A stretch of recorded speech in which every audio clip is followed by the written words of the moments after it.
Assalamualaikum warahmatullahi wabarakatuh. Apa kabar semua? Saya harap baik-baik saja. Kali ini kita akan belajar sedikit tentang ekosistem. Fokus kita kali ini kita akan berbicara sedikit tentang macam-macam ekosistem yang ada di dunia.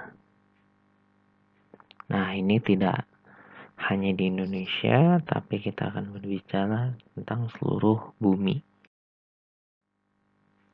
Nah, sekedar review, ekosistem itu adalah suatu tatanan kesatuan secara utuh dan menyeluruh yang dimana yang tinggal di situ, ya, yang berada di situ, baik yang hidup maupun yang mati, akan saling mempengaruhi.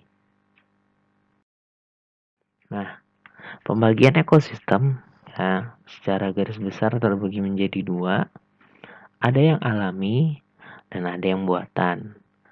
Nah, untuk yang alami ini nanti terbagi dua lagi. Ada yang air, ya, akuatik, dan ada yang tanah atau terestrial. Nah, untuk ekosistem akuatik itu terbagi jadi dua, ya, ada air asin dan air tawar. Ya, maksudnya air asin itu laut, air tawar itu air yang berada di daratan. Nah, sedangkan untuk terestrial ini terbagi menjadi 5, ya, menurut buku. Karena juga ada yang menyebutkan 6, 7, ya. Nah, kita ikutin buku saja. Terbagi jadi 5. Yang pertama ada hutan tropis, ada padang rumput, ada tundra, padang pasir, dan taiga. Nah, ini untuk yang ekosistem alaminya. Sedangkan untuk ekosistem buatannya ada sawah, ada kolam, ya, ada bendungan, taman, kebun, dan sebagainya. Nah, kita akan fokus dulu ke ekosistem alami. Nah, mungkin kalian akan kebingungan dengan, ya, ekosistem-ekosistem yang banyak tadi, tapi tenang saja, kita akan coba bahas satu persatu, ya, secara ringkas, tapi kalian memahaminya insya Allah nanti. Oke, pertama kita akan masuk ke ekosistem akuatik. Ya, ekosistem akuatik itu berarti ekosistem yang berada di badan air, seperti sungai, danau, maupun laut. Nah, perairan air tawar ini meliputi danau dan sungai. Ya, beberapa kolam alami pun juga termasuk ke perairan air tawar yang alami. Nah, sedangkan untuk yang perairan asin ini adalah laut. Contohnya misalkan terumbu karang, ekosistem terumbu karang.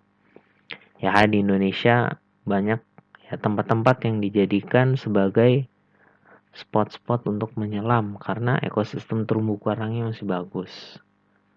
Nah, ekosistem akuatik ini memiliki beberapa fungsi yang akan saya jelaskan secara singkat.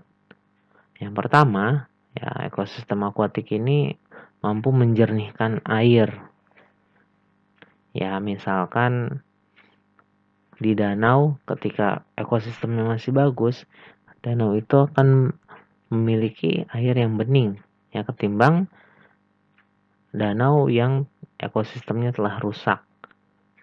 Ya, di situ mungkin ada keong, ya, ada tumbuhan-tumbuhan yang mampu menjernihkan air.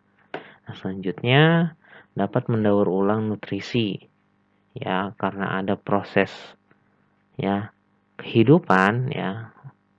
Nah, ada, nanti kita akan belajar lagi, ya, ada dekomposer, ya, sehingga melarutkan, ya, menghancurkan sel-sel mati, ya, misalkan bangkai akan dipecah menjadi lebih kecil, nah, sehingga itu nanti menimbulkan nutrisi-nutrisi, ya, misalkan untuk tumbuhan di airnya, bisa juga nanti dipakai di kebutuhan manusia.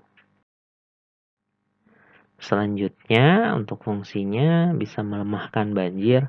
Contohnya ini untuk, ya ekosistem di pinggir laut, ya contohnya pantai, dengan adanya tumbuhan bakau, ya.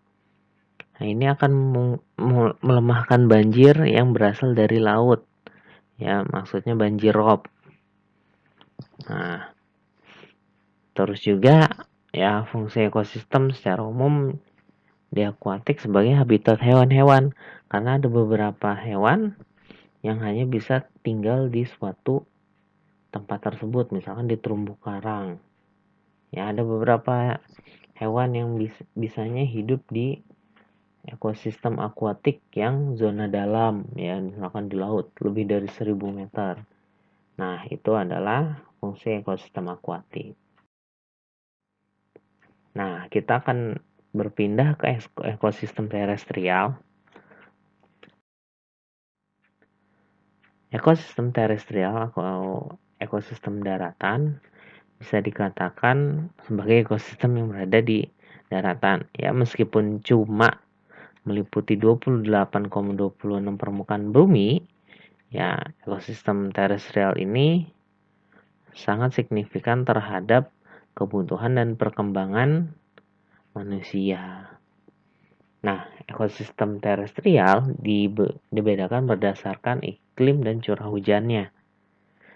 Ya, kita akan bahas satu persatu. Nah, fungsi ekosistem terestrial ya sebagai penghasil oksigen, ya nanti kita akan berbicara kenapa bisa menghasilkan oksigen.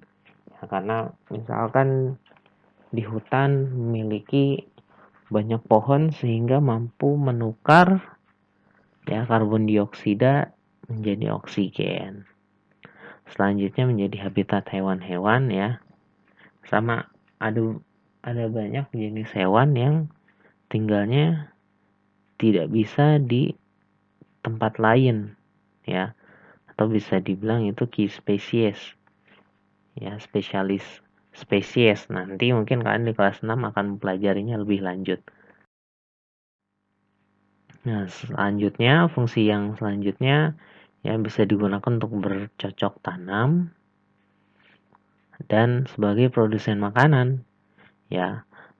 Misalkan sayuran diambil dari ekosistem apa, jamur ya. Ada jamur-jamur yang mahal itu diambilnya bukan dari belakang rumah tapi harus cari ke hutan. Nah, ini fungsi ekosistem terestrial secara ringkas. Kita mulai ke pembagiannya. Yang pertama ada ekosistem hujan hutan tropis. Ya, untuk ekosistem hutan sebenarnya nanti terbagi jadi dua ya. Tapi karena di buku tidak ada, jadi kita ambil yang ini aja, hutan hujan tropis. Nanti ada hutan hujan yang non tropis ya, temperate. Nah, kita balik ke hutan hujan tropis. Ya, ciri-cirinya berada di khatulistiwa atau berada di daerah ekuator seperti Indonesia, ya, Brasil. Ya, kalian pasti pernah dengar Amazon. Hutan Amazon ini salah satu hutan hujan tropis. Nah, yang paling dekat di Indonesia adalah di Gunung Salak. Ya, hutan hujan tropis yang masih bagus. Ya, suhunya bersifat hangat ya. Kenapa? Ya karena curah hujan yang tinggi sepanjang tahun. Ya, jadi nanti ada penguapan juga dari bawah sehingga suhunya hangat. Nah, kondisinya juga lembab ya. Biasanya hutan hujan tropis ini tertutup vegetasi ya atau tumbuhan-tumbuhan ya, pepohonan yang lebat. Bahkan ada beberapa hutan hujan tropis nih ya, salah satunya di Gunung Salak yang benar-benar tertutup. Jadi tanahnya itu tidak terkena sinar matahari sama sekali. Nah, yang terakhir ya keanekaragaman hayatinya ya baik tumbuhan maupun hewan ini sangat tinggi. Ya. Di atas pohon nanti mempunyai keanekaragaman sendiri ya. Di pohon, di tanah, di bawah tanah itu memiliki keanekaragaman hayati yang tinggi. Nah, ini untuk ekosistem hutan hujan tropis ya. Ciri-cirinya kalian kalau mau cek silahkan ke Gunung Salak ya, Taman Nasional Gunung Halimun Salak. Ini kalian bakal serasa di dunia yang lain.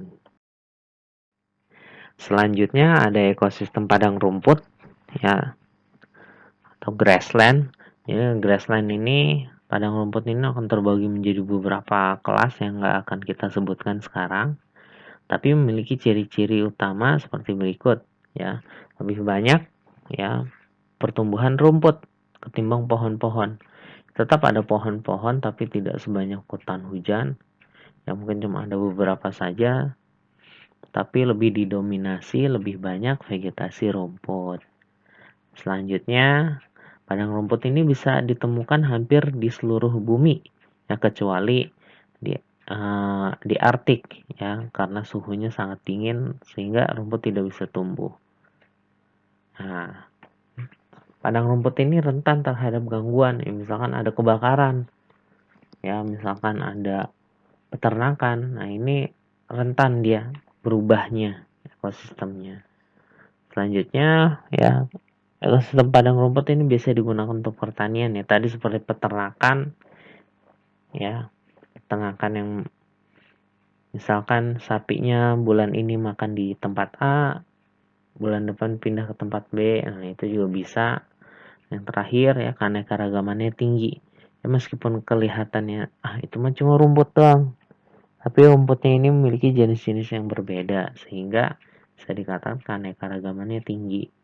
Ya, baik di tumbuhan maupun hewan. Contoh yang konkretnya, padang rumput ini ada savana di Afrika. Kalau di Indonesianya ada di Nusa Tenggara. Selanjutnya ada ekosistem tundra ya. Ekosistem tundra ini ya ekosistem yang tidak memiliki pohon sama sekali. Nah, karena cuacanya ya yang ekstrim dan curah hujan yang sedikit. Nah, ekosistem tundra ini bisa ditemukan hanya di puncak gunung dan Arktik. Ya, Arktik itu kutub utara atau kutub selatan ya, Arktik ya. Nah, ya tundra ini biasanya diselimuti salju hampir tiap waktu kecuali musim panas. Dia nanti akan blooming, ya bunga-bunga akan bermekaran. Yang terakhir ya cuacanya dingin dan berangin karena nggak ada pohon. Ya kebayangkan ketika kalian jalan ke tundra, kerasanya dingin. Ya bagi kalian yang ingin mencoba merasakan ekosistem tundra, mungkin bisa ke Gunung Jayawijaya ya, Puncak Kartens, atau misalnya ke luar negeri langsung ke Arktiknya. Nah, bisa kalian melihat salju-saljuan. Nah, satu lagi kelupaan ya, ekosistem tundra ini hanya ditumbuhi oleh lumut-lumutan atau tumbuhan perintis lainnya. Nah, kita lanjut ke ekosistem padang pasir. Nah, ekosistem padang pasir ini memiliki perubahan suhu yang sangat ekstrim. Maksudnya, ketika pagi sampai siang, ya padang pasir ini suhunya panas sekali, bahkan sampai ya 50 derajat Celcius. Ya, kadang 40 derajat Celcius saja ketika kita belum terbiasa bisa membuat kulit kita pecah-pecah. Ya, bukan di kaki saja, di badan juga bisa pecah-pecah. Nah, lanjut ke curah hujan yang sangat sedikit. Ya, padang pasir itu punya hujan tapi tidak seperti di Bogor. Ya, padang pasir misalkan hujan cuma seminggu dalam setahun. Ya. Nah, selanjutnya biasanya permukaannya terdiri dari pasir-pasir yang kering. Ya, meskipun halus tapi ini kering banget ya. Kalau di Indonesia lembab, di sana seperti kering-kering kerontang. Nah, padang pasir juga memiliki air tanah ya. Saya sebut nih, seperti sumur itu, tapi rasanya agak asin. Yang terakhir vegetasinya sedikit ya. Tumbuh-tumbuhannya mungkin cuma kaktus ya, kurma misalkan, terusnya ada beberapa pohon memang yang tidak memerlukan banyak air ya, willow dan segala macam.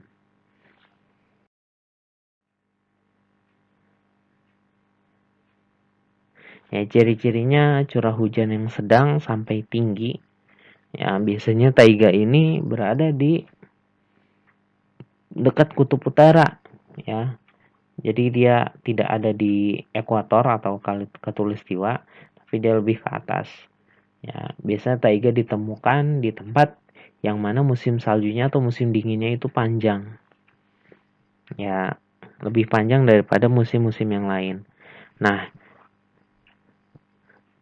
biasanya ya taiga ini memiliki pohon ya, beda tundra. Tundra tidak punya pohon, taiga memiliki pohon, tapi pohonnya sebatas pinus ya, atau tumbuh-tumbuhan yang biasa berada di ketinggian dan suhu yang dingin. Nah, dilapisi salju hampir tiap waktu seperti tundra, ya sama dingin berangin seperti tundra juga. Jadi yang membedakan tundra dan taiga ini hanya ada di pepohonannya. Nah, kita ke ekosistem buatan, ini cuma review contoh-contoh saja. Ya, contoh yang pertama nanti akan kita jelaskan. Nah, ekosistem buatan ini terjadi karena ada campur tangan manusia ya. Jadi manusia yang membuat ekosistem tersebut. Misalkan di sini ada perkebunan ya. Nah, kenapa dibuat seperti itu? Untuk memenuhi kebutuhan manusia dari pangannya, dari papannya atau tempat tinggal. Nah, ini dibuat karena manusia membutuhkan hal tersebut. Ya, contoh-contohnya ada sawah ya. Ini foto diambil di Bali. Ada kolam buatan ya, kolam-kolam ikan yang kecil, yang agak besar. Ya, misalkan di Kebun Raya Bogor tuh kan ada kolam-kolam besar. Nah, itu masuk ekosistem buatan. Ya, selanjutnya ada bendungan. Dan terakhir ada pemukiman. Ya, rumah kalian, komplek rumah kalian sebenarnya adalah ekosistem. Ya, yang diciptakan oleh manusia. Ya, kecuali kalian tinggal di hutan. Nah, terima kasih. Kurangnya saya mohon maaf. Semoga bermanfaat. Assalamualaikum warahmatullahi wabarakatuh.